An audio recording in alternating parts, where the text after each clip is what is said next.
ಬಿಜೆಪಿಯಲ್ಲಿ Yatnal versus Vijayendra fight ಜೋರಾಗಿ ನಡೀತಾ ಇದೆ. ಹೀಗಾಗಿ ಭಿನ್ನಮತ ಬೇಗುದಿಯ ಶಮನ ಮಾಡೋಕೆ ಹೈಕಮಾಂಡ್ ಎಂಟ್ರಿಯನ್ನ ಕೊಟ್ಟಿದ್ದು.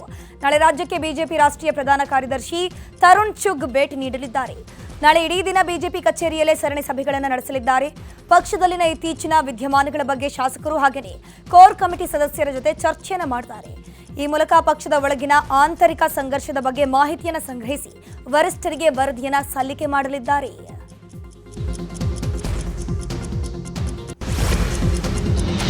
ಬಿಜೆಪಿ ರಾಜ್ಯಾಧ್ಯಕ್ಷ ಬಿವೈ ವಿಜಯೇಂದ್ರ ಹಾಗೂ ಮಾಜಿ ಸಿಎಂ ಬಿಎಸ್ವೈ ವಿರುದ್ಧ ಸಿಡಿದೆದ್ದಿರುವ ಬಸನಗೌಡ ಪಾಟೀಲ್ ಯತ್ನಾಳ್ಗೆ ನೋಟಿಸ್ ನೀಡಲಾಗಿದೆ. ಯತ್ನಾಳ್ ನಡೆಯಿಂದ ಕೇಂದ್ರ ಶಿಸ್ತು ಸಮಿತಿ ಬೇಸರ ವ್ಯಕ್ತಪಡಿಸಿದೆ. ಪಕ್ಷದ ನಿರ್ದೇಶನಗಳನ್ನು ಧಿಕ್ಕರಿಸಿ ಪಕ್ಷದ ಅಧಿಕೃತ ನಿಲುವಿಗೆ ವಿರುದ್ಧವಾಗಿ ಸಾರ್ವಜನಿಕ ಹೇಳಿಕೆಗಳನ್ನು ನೀವು ಕೊಡ್ತಾ ಇದ್ದೀರಿ. ನಿಮ್ಮ ಹೇಳಿಕೆಗಳು ಮಾಧ್ಯಮಗಳಲ್ಲಿ ವರದಿಯಾಗಿದೆ. ಈ ಹಿಂದೆಯೂ ನಿಮಗೆ ಹಲವು ಬಾರಿ ನೋಟಿಸ್ ಅನ್ನು ಕೊಡಲಾಗಿತ್ತು. ನೀವು ಈ ಹಿಂದೆ ನೀಡಿದ ವಿವರಣೆಗಳನ್ನು ಈಗ ಮೀರಿದ್ದೀರಿ. ನೀವು ನಿಮ್ಮ ವಿರುದ್ಧ ಶಿಸ್ತು ಕ್ರಮ ಯಾಕೆ ತೆಗೆದುಕೊಳ್ಳಬಾರದು ಅಂತ ಈ ಪತ್ರ ತಲುಪಿದ 10 ದಿನದ ಒಳಗಾಗಿ ಉತ್ತರಿಸಿ ಅಂತ ನೋಟಿಸ್ ನೀಡಲಾಗಿದೆ.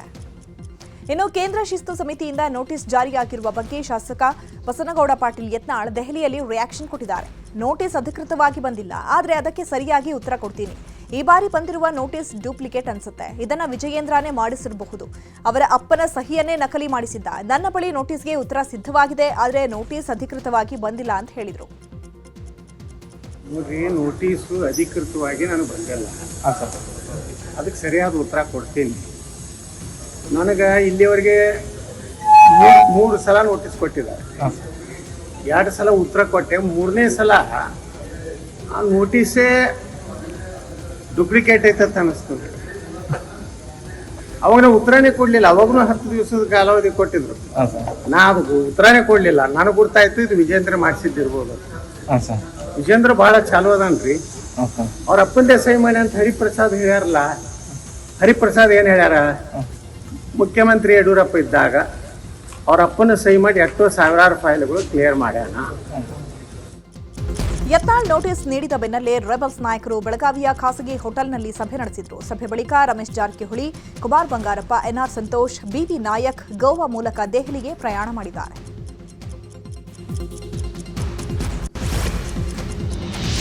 ಯತ್ನಾಳ್ಗೆ ಬಿಜೆಪಿಯಿಂದ ನೀಡಿರುವ ನೋಟಿಸ್ ವಿಚಾರದ ಬಗ್ಗೆ ಬೆಂಗಳೂರಿನಲ್ಲಿ ಮಾತನಾಡಿರುವಂತಹ ಬಿವೈ ವಿಜಯೇಂದ್ರ, ಇನ್ನೂ 10 ದಿನ ಬಾಕಿ ಇದೆ, ಇವತ್ತಷ್ಟೇ ನೋಟಿಸ್ ಅನ್ನು ಕೊಟ್ಟಿದ್ದಾರೆ, ನೋಡೋಣ ಮುಂದೆ ಏನಾಗುತ್ತೆ ಅಂತ ಹೇಳಿದ್ರು. ಇನ್ನು ಇದೇ ವಿಚಾರವಾಗಿ ಶಾಸಕ ಅಶ್ವಥ್ ನಾರಾಯಣ್ ಕೂಡ ರಿಯಾಕ್ಷನ್ ಅನ್ನು ಕೊಟ್ಟಿದ್ದು. ವರಿಷ್ಠರು ನೋಟಿಸ್ ಅನ್ನು ಕೊಟ್ಟಿದ್ದಾರೆ, ಒಗ್ಗಟ್ಟು ಶಿಸ್ತು ಕಾಪಾಡಿಕೊಳ್ಳೋದು ಎಲ್ಲರಿಗೂ ಅನ್ವಯ ಆಗುತ್ತೆ, ನೋಟಿಸ್ ಪಡೆದವರು ವರಿಷ್ಠರಿಗೆ ಉತ್ತರವನ್ನ ಕೊಡ್ತಾರೆ ಅಂತ ಹೇಳಿದ್ರು.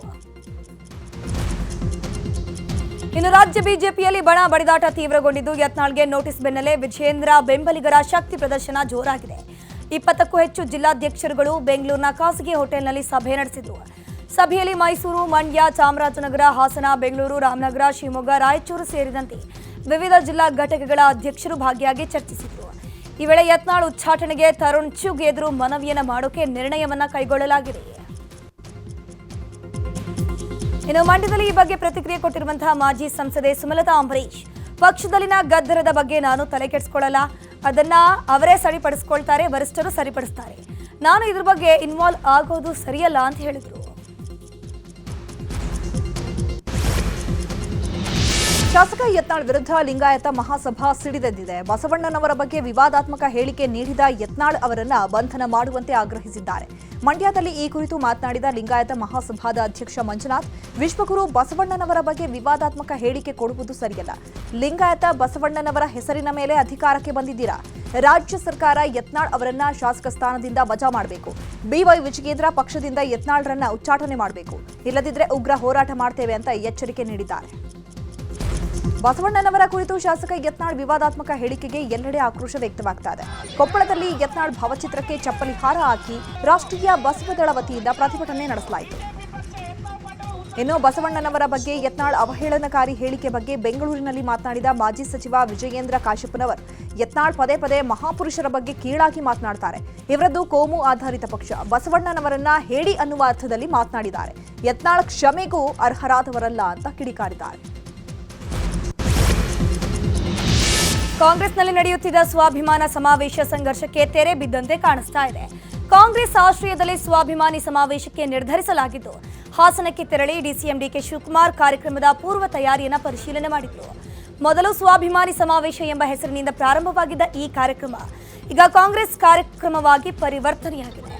ಜನ ಕಲ್ಯಾಣ ಸಮಾವೇಶ ಎಂಬ ಹೆಸರಿನಲ್ಲಿ ಕಾರ್ಯಕ್ರಮ ನಡೆಸೋಕೆ ನಿರ್ಧರಿಸಲಾಗಿದೆಯಂತೆ.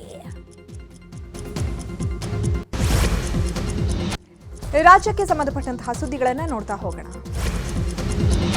ಸಚಿವ ಜಮೀರ್ ಅಹಮದ್ ಖಾನ್ ಹೊಸ ವಿವಾದಕ್ಕೀಡಾಗಿದ್ದಾರೆ. ಚಾಮರಾಜಪೇಟೆಯಲ್ಲಿ ನಡೆದಂತಹ ಕನ್ನಡ ರಾಜ್ಯೋತ್ಸವ ಕಾರ್ಯಕ್ರಮದಲ್ಲಿ ಸಚಿವ ಜಮೀರ್ ಕೈ ಹಿಡಿದು ಪಂಜುರ್ಲಿ ದೈವ ವೇಷಧಾರಿಗಳು ಹೆಜ್ಜೆ ಹಾಕಿದರು.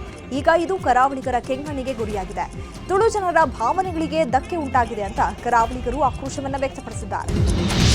ಸಿಎಂ ವಿರುದ್ಧ ಮುಡಾ ಹಗರಣ ಪ್ರಕರಣಕ್ಕೆ ಸಂಬಂಧಪಟ್ಟಂತೆ ನಗರಾಭಿವೃದ್ಧಿ ಇಲಾಖೆಯಲ್ಲಿ ಕೆಲಸ ಮಾಡುವಂತಹ ಅಧಿಕಾರಿಗಳಿಗೆ ಇಡಿ ಸಮನ್ಸ್ ಜಾರಿ ಮಾಡಿದೆ. ನಗರಾಭಿವೃದ್ಧಿ ಇಲಾಖೆಯ ಕಾರ್ಯದರ್ಶಿಗೆ ಇಡಿ ಸಮನ್ಸ್ ಅನ್ನು ಕೊಟ್ಟಿರುವಂತದ್ದು. ನಾಳೆ ಬೆಳಗ್ಗೆ 11 ಗಂಟೆಗೆ ವಿಚಾರಣೆಗೆ ಹಾಜರಾಗುವಂತೆ ಸಮನ್ಸ್ ಅನ್ನು ನೀಡಲಾಗಿದೆ.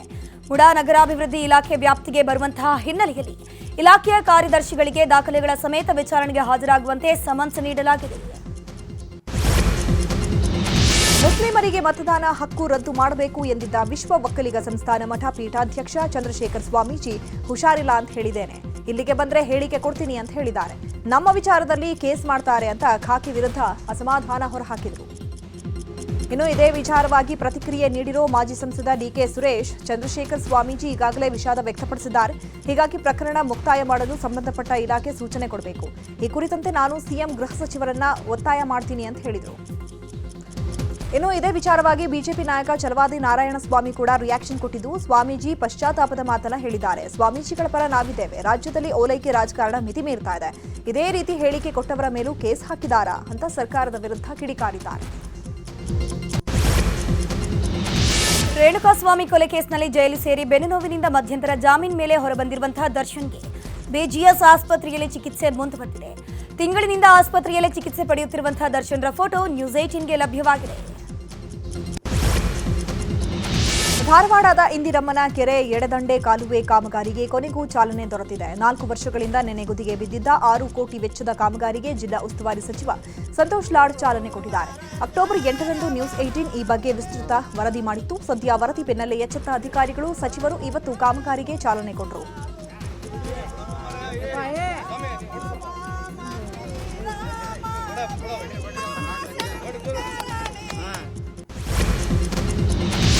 ಮಹಾರಾಷ್ಟ್ರದ ಮುಖ್ಯಮಂತ್ರಿ ಯಾರಾಗಲಿದ್ದಾರೆ ಎಂಬ ಕುತೂಹಲಕ್ಕೆ ತೆರೆಬಿದ್ದಿದೆ.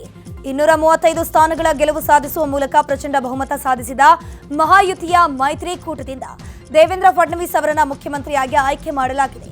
ಡಿಸೆಂಬರ್ 5ರಂದು ಮುಂಬೈನಲ್ಲಿ ಪ್ರಮಾಣ ವಚನ ಸಮಾರಂಭ ನಡೆಯಲಿದೆ. ಉದ್ಯೋಗಕ್ಕಾಗಿ ಲಂಚ ಸ್ವೀಕಾರ ಮಾಡಿದ ಪ್ರಕರಣದಲ್ಲಿ ಬಂಧನಕ್ಕೀಡಾಗಿದ್ದ ಡಿಎಂಕೆ ನಾಯಕ ಸೆಂಥಿಲ್ ಬಾಲಾಜಿ ಜಾಮೀನು ದೊರೆತ ಕೆಲವೇ ಗಂಟೆಗಳಲ್ಲಿ ಮತ್ತೆ ಸಚಿವ ಸ್ಥಾನ ನೀಡಲಾಗಿತ್ತು. ಈ ಕುರಿತು ಸ್ವತಃ ಸುಪ್ರೀಂಕೋರ್ಟ್ ಅಚ್ಚರಿ ವ್ಯಕ್ತಪಡಿಸಿದೆ. ಈ ಜಾಮೀನು ಮಂಜೂರು ಆದ ಮರುದಿನವೇ ಆಗಿದ್ದೀರಿ, ಏನಾಗ್ತಾ ಇದೆ ಇಲ್ಲಿ ಅಂತ ಅಚ್ಚರಿಯನ್ನ ವ್ಯಕ್ತಪಡಿಸಿದ್ದಾರೆ. ವಿವಿಧ ಬೇಡಿಕೆ ಈಡೇರಿಕೆಗೆ ಆಗ್ರಹಿಸಿ ಉತ್ತರ ಪ್ರದೇಶದ ನೋಯ್ಡಾದಿಂದ ರೈತರು ದೆಹಲಿಯತ್ತ ಪಾದಯಾತ್ರೆ ನಡೆಸಿದ್ದಾರೆ. ಟ್ರ್ಯಾಕ್ಟರ್ ಟ್ರಾಲಿಗಳಲ್ಲಿ ರೈತರು ದೆಹಲಿಗೆ ತೆರಳುತ್ತಾ ಇದ್ದು, ನೋಯ್ಡಾ ಪೊಲೀಸರು ಗೌತಮ್ ಬುದ್ಧ ನಗರದಿಂದ ದೆಹಲಿಗೆ ಸಂಪರ್ಕಿಸುವ ಎಲ್ಲಾ ಗಡಿಗಳಲ್ಲಿ ಮುಚ್ಚಿದ್ದಾರೆ. ಉಜ್ಜಯಿನಿ ಮಹಾಕಾಳೇಶ್ವರ ದೇವಸ್ಥಾನಕ್ಕೆ ಬಹುಭಾಷಾ ನಟ ಸೋನು ಸೂದ್ ಭೇಟಿ ನೀಡಿದ್ದಾರೆ. ಮಹಾಕಾಳೇಶ್ವರನಿಗೆ ಸೋನು ಸೂದ್ ವಿಶೇಷ ಪೂಜೆಯನ್ನು ಸಲ್ಲಿಕೆ ಮಾಡಿದ್ರು. ಅಲ್ಲದೆ ಗರ್ಭಗುಡಿ ಮುಂದಿರುವಂತಹ ನಂದಿ ಕಿವಿಯಲ್ಲಿ ಪ್ರಾರ್ಥನೆ ಮಾಡಿ ಪೂಜೆಯನ್ನು ಮಾಡಿದ್ದಾರೆ. ವಿದೇಶ ಸುದ್ದಿಗಳನ್ನು ನೋಡ್ತಾ ಹೋಗೋಣ. ಬಾಂಗ್ಲಾದಲ್ಲಿ ಹಿಂದೂಗಳ ಮೇಲಿನ ಹಲ್ಲೆ ದೌರ್ಜನ್ಯ ಮುಂದುವರಿತಾ ಇದೆ. ಇಸ್ಕಾನ್ ಮುಖ್ಯಸ್ಥ ಚಿನ್ಮೋಯ್ ಕೃಷ್ಣ ದಾಸ್ರನ್ನ ಬಂಧನ ಬೆನ್ನಲ್ಲೇ ಭಾರತಕ್ಕೆ ಬರ್ತಾ ಇದ್ದ 63 ಇಸ್ಕಾನ್ ಅರ್ಚಕರನ್ನ ತಡೆದು ವಾಪಸ್ ಕಳುಹಿಸಲಾಗಿದೆ. ವೀಸಾ ಮತ್ತು ಎಲ್ಲ ದಾಖಲೆಗಳಿದ್ರೂ ಭಾರತಕ್ಕೆ ಬರಲು ಬಿಡದೆ ಬಾಂಗ್ಲಾದ ಬೋನಾಪೋಲ್ ಗಡಿಯಲ್ಲೇ ತಡೆ ಹಿಡಿದಿದ್ದಾರೆ. ಶ್ವೇತಭವನದಿಂದ ನಿರ್ಗಮನಕ್ಕೂ ಮುನ್ನ ಅಧ್ಯಕ್ಷ ಜೋ ಬೈಡನ್ ತಮ್ಮ ಪುತ್ರ ಹಂಟರ್ ಬೈಡನ್ಗೆ ಭರ್ಜರಿ ಗಿಫ್ಟ್ ಅನ್ನು ಕೊಟ್ಟಿದ್ದಾರೆ. ಅಕ್ರಮವಾಗಿ ಬಂದೂಕು ಖರೀದಿಗೆ ಸಂಬಂಧಪಟ್ಟಂತೆ ತಮ್ಮ ಮಗನಿಗೆ ಕಾನೂನಾತ್ಮಕವಾಗಿ ಕ್ರಮದಾನ ಮಾಡಿದ್ದಾರೆ. ಇಡೀ ವಿಶ್ವಕ್ಕೆ ತಲೆನೋವಾಗಿರುವ ರಷ್ಯಾ ಮತ್ತು ಉಕ್ರೇನ್ ನಡುವಿನ ಯುದ್ಧ ಅಂತ್ಯಗೊಳ್ಳುವ ಸಾಧ್ಯತೆ ತೊಡಕಾಗಿದೆ. ಈ ನಿಟ್ಟಿನಲ್ಲಿ ಉಕ್ರೇನ್ ಅಧ್ಯಕ್ಷ ವ್ಲಾಡಿಮಿರ್ ಝೆಲೆನ್ಸ್ಕಿ ಸುಳಿವನ್ನ ಕೊಟ್ಟಿದ್ದಾರೆ. ಶಾಂತಿಗೋಸ್ಕರ ಉಕ್ರೇನ್ ಆಕ್ರಮಿತ ರಷ್ಯಾ ಜಾಗವನ್ನು ತ್ಯಾಗ ಮಾಡಲು ನಾವು ಸಿದ್ಧ ಅಂತ ಹೇಳಿದ್ದಾರೆ ಅಂತ ಹೇಳಲಾಗ್ತಾ ಇದೆ. ಪಾಕ್ ಬಳಿಕ ನೆರೆಯ ನೇಪಾಳ ಟಾರ್ಗೆಟ್ ಮಾಡಿರೋ ಚೀನಾ ನೇಪಾಳ ಸರ್ಕಾರಕ್ಕೆ $20 ಮಿಲಿಯನ್ ಮೌಲ್ಯದ ನೆರವನ್ನ ಘೋಷಿಸಿದೆ. $20 ಮಿಲಿಯನ್ ಮೌಲ್ಯದ ನೆರವನ್ನ ಚೀನಾದಿಂದ ಪಡೆಯಲು ನಿರ್ಧರಿಸಿದೆ ಅಂತ ಮಾಹಿತಿ ಮತ್ತು ಸಂವಹನ ಸಚಿವ ಪೃಥ್ವಿ ಸುಬ್ಬಾ ಗುರುಂಗುಂಗ್ ತಿಳಿಸಿದ್ದಾರೆ.